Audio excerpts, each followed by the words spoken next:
제가 실제 한번 한 교육청에 민원을 제기했던 일이 있었어요. 민원을 제기했던 일이 있었어요. 우리가 다 해결해 줄 수 없어요. 우리가 다 해결해 줄 수 없으니까 우리가 대안이나 어떤 기준을 설명해 주고 나서 그다음에 다른 곳에 이의 제기할 방법, 그러니까 같이 힘을 합쳐서 제도를 바꿔보자, 요런 제안을 할 수도 있는 거거든요.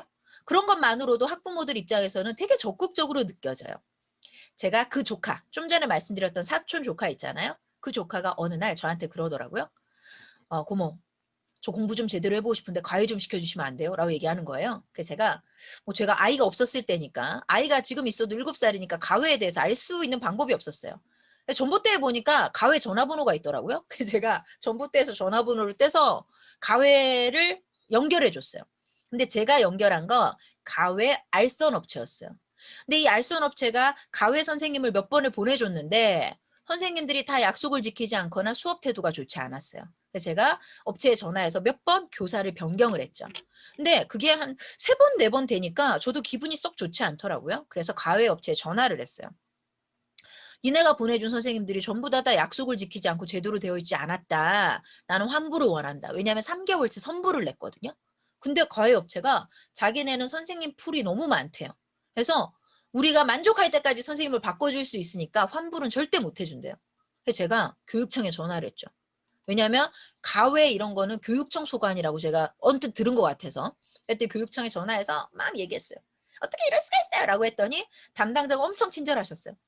속상하셨겠어요. 어머, 어머. 제가 말씀드렸던 모든 걸 다 하셨어요. 반복 복창 공감 다 해주시고 나서 마지막에 어떤 조치를 해주실 수 있죠? 라고 물어봤더니 그 교육청 공무원이 이렇게 말했어요.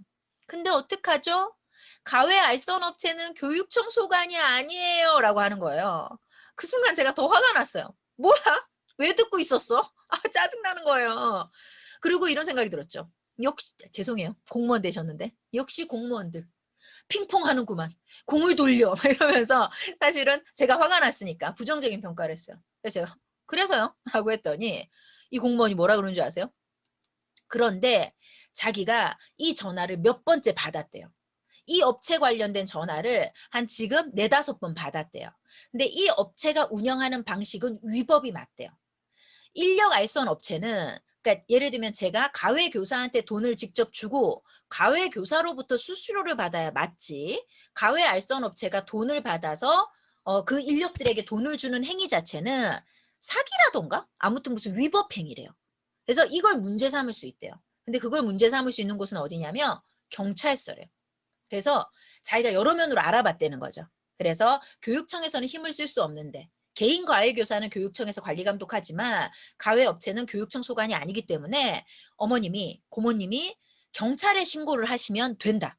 근데 경찰에 신고를 하면 과외건이기 때문에 교육청에 협조 요청이 올 것이고 그러면 내가 그동안 접수해 놓은 받았던 내 소관은 아니지만 내가 전화 받았던 4-5건의 이력이 있으니 이를 경찰에 적극 협조하겠다. 이렇게 얘기를 하는 거예요.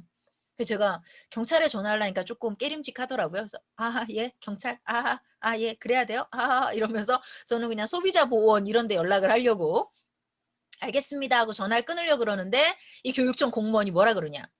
저기 어머니, 제가 지금까지 전화 주신 4-5분한테 전부 다 경찰에 꼭 신고하시라고 안내를 드렸거든요. 근데 아무도 경찰에 신고를 안 하세요. 어머니는 꼭 경찰에 신고해 주세요. 라고 얘기를 하는 거예요. 제가 이 공무원의 염원을 이뤄드리고자 경찰에 신고했죠. 왜냐면 진짜 너무 강력하게 뭔가 도와주려는 의지가 느껴지니까 이 공무원의 소원을 들어드리고 싶더라고요.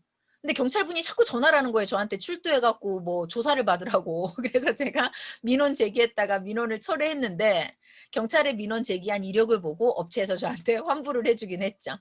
아무튼 핵심은 이거예요.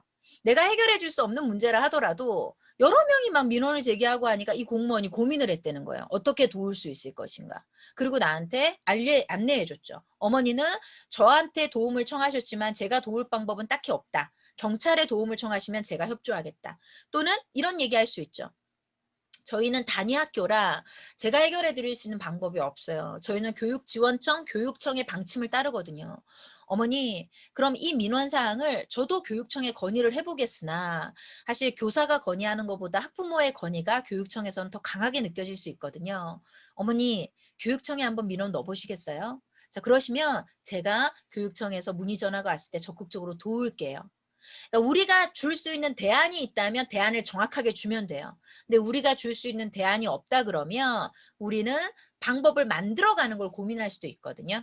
그래서 우리가 흔히 뭐 적극행정, 적극행정 얘기하는데 그 적극행정은 안 되는 걸 되게 해 주는 게 아니라 억지 쓰는 민원인한테 사탕을 주는 게 아니라 진짜 그 문제를 근원적으로 해결해 나가려는 노력을 보여주는 것이에요.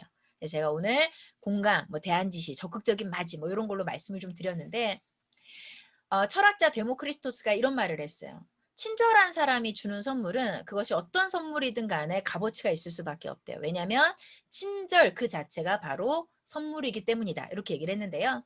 제가 오늘 민원이라는 키워드로 말씀드렸지만 선생님들이 학생들을 만나시거나 하셨을 때 베푸신 가벼운 친절 이런 것들도 학생들 인생에서는 굉장히 큰 선물로 기억이 될 수 있어요.